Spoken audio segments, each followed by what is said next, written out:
मिश्रा। उत्तर प्रदेश उत्तराखंड की खबरों में आपका स्वागत है। बड़ी खबर से बुलेटिन की शुरुआत करेंगे। आपको बता दें कि प्रयागराज से एक बड़ी खबर सामने आ रही है, जहां पर उमेश पाल हत्याकांड का एक आरोपी पुलिस मुठभेड़ में ढेर हो गया है। बता दें आपको कि अरबाज नाम का आरोपी पुलिस एनकाउंटर में ढेर हो गया है। धूमनगंज के नेहरू पार्क में पुलिस और बदमाश के बीच में मुठभेड़ हुई, जिसमें आरोपी अरबाज को ढेर कर दिया गया है। मुठभेड़ में इंस्पेक्टर राजेश मौर्य भी घायल हो गए हैं और इस बारे में बात करेंगे संवाददाता सुधीर मिश्रा से। और इससे पहले एक बार फिर से आपको बता दें कि प्रयागराज में एक बड़ी खबर सामने आ रही है, जहां पर आज उमेश पाल हत्याकांड में एक जो आरोपी है उसी पुलिस मुठभेड़ में ढेर हो गया है। आपको बता दें कि अरबाज नाम का आरोपी पुलिस एनकाउंटर में आज ढेर हो गया। धूमनगंज के नेहरू पार्क में पुलिस और बदमाश के बीच में मुठभेड़ हुई, जिसमें जो आरोपी है वो ढेर हो गया। मुठभेड़ में इंस्पेक्टर राजेश मौर्य भी घायल हो गए हैं। और बात करेंगे प्रयागराज से संवाददाता सुधीर मिश्रा हमारे साथ इस वक्त जुड़े हुए हैं। सुधीर, उमेश पाल हत्याकांड में एक आरोपी आज ढेर हो गया है, आप वहां ग्राउंड पर मौजूद हैं, क्या कुछ अधिक अपडेट मिल पा रहा है, कैसा माहौल है वहां पे? जी देखिए, पुलिस को एक आज बहुत बड़ी सफलता मिली है। भले ही कुछ दिनों की देरी हुई हो, लेकिन एक बड़ी सफलता है। ये क्या कहते, अरबाज जो है कार चला रहा था, ऐसा पुलिस का कहना है, और ये भी उसमें मौजूद था और ये गोलीबारी में गोली चला रहा था। सीसीटीवी फुटेज में बाकायदा इसके फुटेज आए थे। अब ये मुठभेड़ में धूमनगंज के इंस्पेक्टर राजेश मौर्य भी घायल हुए हैं। मुठभेड़ के दौरान अरबाज ने भी गोलीबारी किया और भागने का प्रयास भी किया। पुलिस ने इसके हाथ और सीने में गोली मारी और तत्काल एसआरएन के लिए रवाना हुआ और वहां पे इसे मृत घोषित कर दिया गया। बिल्कुल, धूमनगंज में एनकाउंटर हुआ है और जैसा कि आपने बताया कि हत्याकांड में आरोपी मुठभेड़ में दौरान हो गया है। पुलिस की वहां पर किस तरह पे चप्पे चप्पे पे नजर है और भी जो आरोपी है उनको पकड़ने में पुलिस किस तरह से काम कर रही है? सुधीर, इस समय सारण में पुलिस एक तरह से छावनी के रूप में तब्दील हो गया। भारी फोर्स की यहाँ पे तैनाती हो गई है और लगातार प्रयागराज में नाकेबंदी की गई है कि जहाँ भी ये मौजूद हैं, जो लोग इस में शामिल रहे हैं, वो बाहर ना निकलने पाए। और जल्द से जल्द पुलिस कोशिश कर रही है कि अगली कार्रवाई जल्द से जल्द हो सके। बिल्कुल, अगली कार्रवाई का प्रयास किया जा रहा है। सुधीर, फिलहाल आपसे जानना चाहेंगे कि जैसा कि आपने बताया कि इस एनकाउंटर में जो राजेश है पुलिसकर्मी वो घायल हो गए थे, वो कैसी बताई जा रही है? जी खतरे से बिल्कुल बाहर है राजेश मौर्य। उनका प्राथमिक उपचार कर लिया गया है और मलहम पट्टी करके उन्हें बेकायदा हॉस्पिटल में भर्ती कराया गया है। उनके हाथ में गोली लगी हुई है। खतरे से बिल्कुल बाहर बताए जा रहे हैं राजेश मौर्य। लेकिन यह एक सातिराना हरकत है। जो लोग ने इस हरकत को अंजाम दिया है, पुलिस उनको कतई नहीं छोड़ेगी, क्योंकि इस उमेश पाल के हत्याकांड में कोई एक पुलिस संदीप निषाद भी मौत के घाट उतर गया है। ये पुलिस इसको काफी गंभीरता से ले रही है और जो लोग भी इसमें शामिल है, पुलिस उनको तत्काल पकड़कर बिल्कुल, यानी इसमें और भी जो लोग शामिल हैं उनको पुलिस पकड़ने का पूरा प्रयास किया जा रहा है। और इस मुठभेड़ के दौरान आज जो पुलिसकर्मी हैं वो आज घायल भी हो गए और यहाँ पर पुलिस को, सुधीर, एक बड़ी सफलता आज हाथ लगी है। पुलिस अपने स्तर से हर बेहतर प्रयास कर रही है और भी जो लोग इसमें संलिप्त हैं यानी उनको भी ढूंढने का प्रयास किया जा रहा है। जी हाँ, बिल्कुल सही है। इसमें जो लोग भी शामिल हैं उनको चिन्हित किया गया है और वो पुलिस तत्काल उनको पकड़ने का प्रयास कर रही है। लेकिन पुलिस इसको मीडिया से बाकायदा दूर रखना चाहती है, क्योंकि कहीं ना कहीं मीडिया के सामने रखेगी तो ये लोग कहीं उसका फायदा उठाकर भागने की कोशिश ना करे। इसलिए मीडिया को इन सारी घटनाक्रम से दूर रखा भी जा रहा है। बिल्कुल, यानी मीडिया को इस पूरे घटनाक्रम से दूर रखने का प्रयास किया जा रहा है। ये लाइव तस्वीरें आपको दिखा रहे हैं, जहां पर आपको बता दें, बड़ी खबर है कि प्रयागराज में आज धूमनगंज में एनकाउंटर हुआ है और हमारे साथ सुधीर शुक्ला लगातार अपडेट दे रहे हैं, इस पूरे मामले पर जुड़े हुए हैं। और क्या कुछ जानकारी सुधीर आपको मिल पा रही, क्योंकि आप वहां पर ग्राउंड पर मौजूद हैं? जी देखिए, जिस तरह से ये मुठभेड़ हुई है, ये काफी गंभीर मुठभेड़ है। 2005 में जब राजू पाल की हत्या हुई थी, पूरा शहर दहल गया था, आग के गोले की तरह पूरा शहर जल रहा था। लगभग ये लोग ने उसी तरह से हरकत करने का प्रयास किया था, बेखौफ होकर, बिना नकाब पोष के। इनको पता भी था कि चारों तरफ सीसीटीवी लगे हुए हैं, लेकिन इन्होंने कोई बिना नकाब पोष के बेखौफ होकर फायरिंग किया, बम के गोले बरसाए और आगजनी किया। एक इस तरह से पूरे शहर को दहलाने का प्रयास और उस धूमनगंज के इलाके को दहलाने का प्रयास, एक खौफ का प्रयास पैदा करने की कोशिश किया गया है। पुलिस इसको काफी गंभीरता से ले रही है और जीरो टॉलरेंस की नीति के तहत इनको कड़ी से कड़ी और कड़ा से कड़ा दंड देने की कोशिश भी की जा रही है।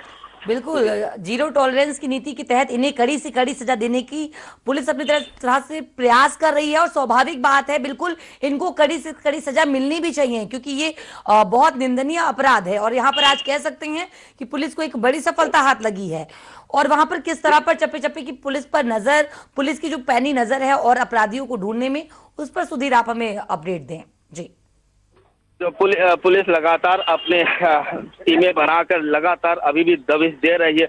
24 घंटा लगातार बिना समय गंवाए काम कर रही है पुलिस। और जो अमिताभ यश जी उसकी पैरवी कर रहे हैं, यहाँ के कमिश्नर बकायदा उसकी देखरेख कर रहे हैं।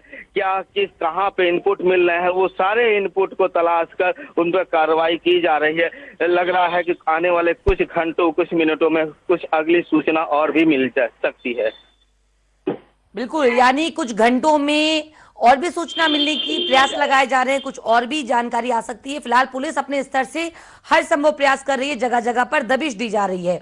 और भी जो लोग इसमें संलिप्त हैं और भी जो लोग इसमें हैं दोषी, उन्हें भी ढूंढने का यानी प्रयास किया जा रहा है। फिलहाल ये अधिक अपडेट के लिए आपका बहुत बहुत शुक्रिया। और आइए अब सुनते हैं ADG law and order Prashant Kumar का इस मुठभेड़ पर क्या कुछ कहना है।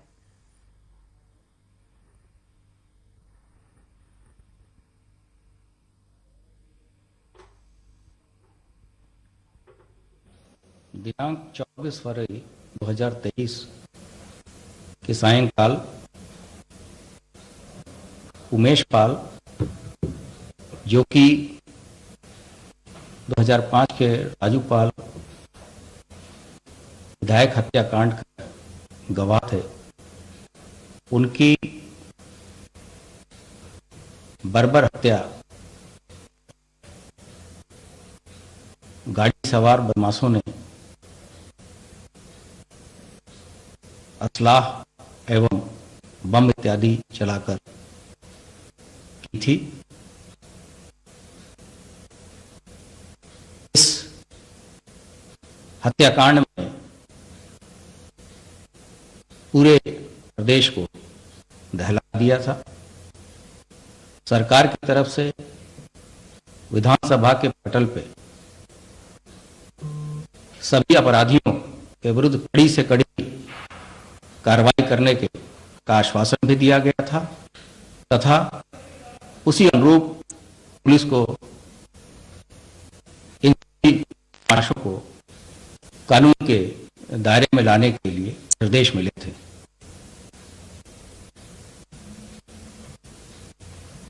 इसी क्रम में आज प्रयागराज जनपद के धूमनगंज थाना क्षेत्र में एक मुठभेड़ हुई, जिसमें कि उस घटना में सम्मिलित अरबाज पुत्र आफाक, जो कि मलापुर थाना पूरा मुफ्ती प्रयागराज रहने वाला है, पहले घायल हुआ तथा इसके पास से एक 32 बोर की पिस्टल बरामद हुई है। इस पे आरोप है कि घटना के दिन जो क्रेटा गाड़ी इस्तेमाल हुई थी उसका यह ड्राइवर था तथा उस दिन इसके द्वारा फायरिंग भी की गई थी। जब उपचार हेतु अस्पताल लाया गया, उस दौरान जो अभी तक की प्राप्त सूचना है उसके हिसाब से इसके मृत होने की समाचार प्राप्त हुए हैं। उत्तर प्रदेश शासन और उत्तर प्रदेश पुलिस के द्वारा सभी ऐसे पेशेवर, माफिया एवं गैंगस्टर लोगों के खिलाफ एक अभियान छेड़ा गया है और ऐसे शातिर और पेशेवर व्यक्तियों को संरक्षण देने वालों के विरुद्ध भी धारा 120B के तहत कार्रवाई की जाएगी। जो लोग भी ऐसे लोगों को पनाह देंगे, संरक्षण देंगे, वो इनके कृत्य में भागीदार होंगे।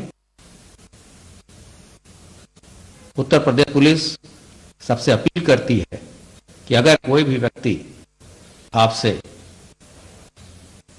संरक्षण मांगे जो कि गलत व्यक्ति है, तो इसकी तत्काल सूचना स्थानीय पुलिस को दें। आपका नाम गोपनीय रखा जाएगा। उमेश हत्याकांड पर प्रदेश के डिप्टी सीएम ब्रजेश पाठक ने कहा कि आरोपियों को बख्शा नहीं जाएगा।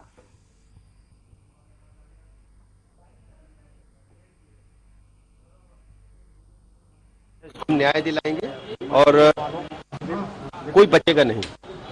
ऐसे सभी माफिया हैं जो समाजवादी पार्टी में ही कुछ पल्लवित होते हैं। हमारी सरकार एक एक को ढूंढ कर कड़ी कार्रवाई करेगी और कोई भी बख्शा नहीं जाएगा। वो दिल्ली का मामला है, कानून अपना काम करेगा। इसमें कोई राजनीति जैसा विषय नहीं है। मायावती ने कहा है कि जब तक दोषी सिद्ध नहीं हो जाएगा तब तक हम पार्टी से। देखिए, हमारी सरकार किसी भी दोषी को छोड़ेगी नहीं। हम कड़ी कार्रवाई करेंगे भद्रता के साथ और इसमें ऐसी कार्रवाई करेंगे कि सबक होगा अपराधियों को। तो ब्रिजेश जी को आप सुन रहे थे, जो स्वास्थ्य मंत्री हैं, जिन्होंने कहा कि किसी को भी बख्शा नहीं जाएगा। उमेश हत्याकांड पर कड़ी से कड़ी कार्रवाई की जाएगी। बता दें आपको कि उमेश हत्याकांड को लेकर संसदीय कार्य मंत्री सुरेश खन्ना ने सदन में अपनी बात रखते हुए कहा कि यह घटना दुखद और दुर्भाग्य है कि इस घटना के तार उस पृष्ठभूमि से जुड़े हैं, क्योंकि किसी न किसी मर्डर में कोई न कोई कारण जरूर होता है। बिना कारण के मर्डर नहीं होता, इसलिए ये बताना आवश्यक था। साथ ही ये उसमें एक व्यक्ति की तो डेथ हो गई, एक सिपाही की, संदीप की, लेकिन जो दूसरे सिपाही है उसकी भी स्थिति गंभीर बनी हुई है। उनको, जो राघवेंद्र सिंह हैं, उनको 26/2/23 को प्रयागराज से लखनऊ तक ग्रीन कॉरिडोर बनाकर SGPGI में भर्ती कराया गया है और पुलिस कमिश्नर प्रयागराज के द्वारा 10 टीमों का गठन किया गया है ताकि इसमें जल्दी से जल्दी अभियुक्तों की गिरफ्तारी हो सके। इस मुकदमे में जो आपने बताया है, इस मुकदमे में भी जो पंजीकृत हुआ, ये क्राइम नंबर थाना धूमनगंज में भी ये पंजीकृत हुआ है। शाम को 6 बज के इसमें अतीक अहमद क्राइम नंबर 114/23 धारा 147, 148, 149, 302, 307, 506, 34, 120B IPC 3 विस्फोटक पदार्थ अधिनियम व 7 क्रिमिनल लॉ अमेंडमेंट एक्ट थाना धूमनगंज प्रयागराज में जो FIR पंजीकृत हुई। मान्यवर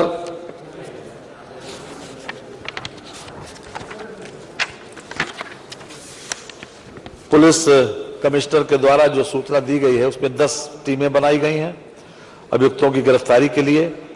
STF उत्तर प्रदेश की टीम को भी घटना के अभियुक्तों की गिरफ्तारी हेतु लगाया गया है। घटना में सम्मिलित अभियुक्तों को चिन्हित कर उनकी गिरफ्तारी हेतु एक पुरस्कार घोषित करने का भी योजना है।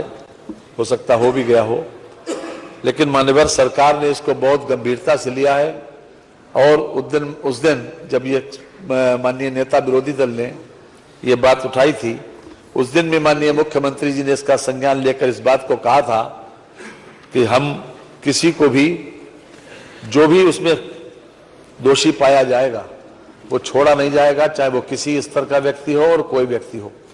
और हर तरह से मैं भी आपके माध्यम से पूरे सदन को आश्वस्त करना चाहता हूं, जैसा कि माननीय उमाशंकर जी ने कहा है कि कोई भी व्यक्ति, चाहे वो किसी स्तर का हो, कहीं पर हो, जो भी इसमें दोषी पाया जाएगा उसको निश्चित रूप से सजा जरूर मिलेगी।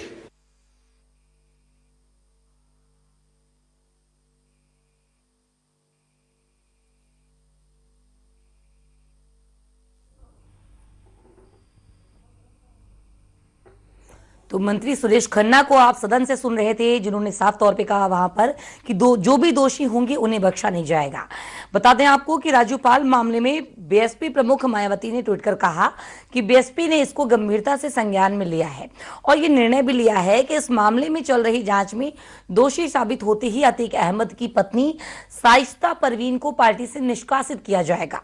मायावती ने अपने ट्वीट में यह भी कहा है कि अतीक अहमद समाजवादी पार्टी का प्रोडक्ट है, उसी पार्टी से वह एमपी व एमएलए भी रहा है। मायावती ने अपने दूसरे ट्वीट में कहा कि उनकी पार्टी अपने किसी भी निर्दोष सदस्य पर एक्शन नहीं लेती, बल्कि दोष साबित होने पर ही ठोस फैसला लेती है, दोषी साबित होने पर। और यही नहीं, पार्टी किसी भी जातिवाद धर्म के आपराधिक तत्वों को बढ़ावा नहीं देती। बता दें आपको कि प्रयागराज में वर्षों पहले राजू पाल की हत्या के मुकदमे के अहम गवाह अधिवक्ता उमेश पाल व उनकी गन्नर की हत्या के मामले में अतीक अहमद के लड़के एवं उनकी पत्नी के नाम सामने आए थे। को याद होगा कि जब भानु सुश्री मायावती जी मुख्यमंत्री थी और एक हमारे खुद बसपा के सांसद पे आरोप लगा और पुलिस उनको गिरफ्तार करने से डर रही थी, बच रही थी। अब आप अंदाजा लगाइए कि उस मेंबर ऑफ पार्लियामेंट को बहन जी ने अपने 5 KD आवास पे बुला करके लखनऊ पुलिस अधीक्षक को बुलाया और कहा कि इसे अरेस्ट करके ले जाओ, बंद। तो ये बहुजन समाज पार्टी की नीति है, उसमें अपना पराया किसी के साथ भेदभाव नहीं है। आज बहन जी का ट्वीट का तात्पर्य ये है कि क्योंकि पीड़ित परिवार ने जो नामजद किया है, तो नामजद तो मान लीजिए उन्होंने अतीक को भी किया है और तो अतीक को माना कि अतीक को भाई समाजवादी पार्टी ने उनको विधायक बनाया, समाजवादी पार्टी ने सांसद बनाया और जिसमें वह पूजा पाल के पति की हत्या की थी उस समय समाजवादी पार्टी में थी। लेकिन आज पूजा पाल जी खुद जो है जा करके उसी समाजवादी पार्टी में मिल गई है। तो बहुजन समाज पार्टी ने जो उनकी पत्नी को साइस्ता परवीन जी को जो केवल ज्वाइन कराया और बहन जी का ये मानना है कि अब पीड़ित परिवार ने उनका भी नाम लिखाया है, वह अगर जांच में आ जा रहा है कि उनका नाम मतलब इसमें शामिल है, वो भी इन्वॉल्व है, बहुजन समाज पार्टी उनको पार्टी से निकाल देगी। ये बहुजन समाज पार्टी का अपना एक हमेशा का हो रहा है और उसी सिद्धांतों का आगे भी चल रहा है। उमेश पाल हत्याकांड में मारे गए सुरक्षाकर्मी के परिजन को 5 करोड़ रुपए साथ ही एक सरकारी नौकरी देने की बात बीएसपी विधायक उमाशंकर ने कही। तो हम सब विपक्ष के साथियों की तरफ से उस बात को संज्ञान में लाया गया। माननीय अध्यक्ष जी, मेरी पार्टी का जो मत है, क्योंकि हमारी पार्टी कभी भी, क्योंकि इधर से हमारे नेता प्रतिपक्ष आदरणीय श्री अखिलेश जी ने कहा कि बसपा का नाम नहीं लिया जा रहा है।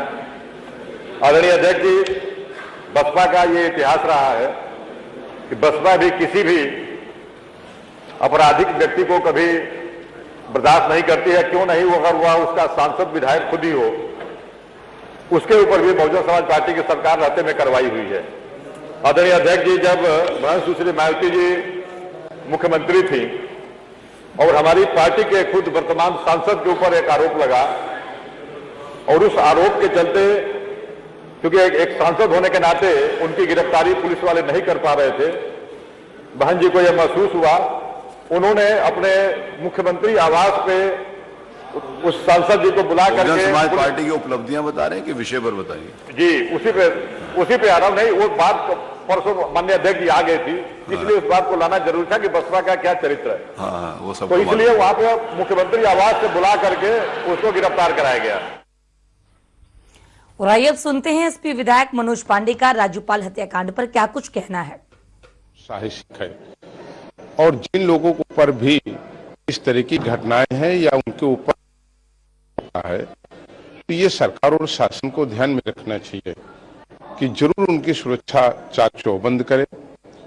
इलाहाबाद की घटना केवल एक घटना नहीं है, बल्कि पूरे उत्तर प्रदेश के लिए चुनौती है।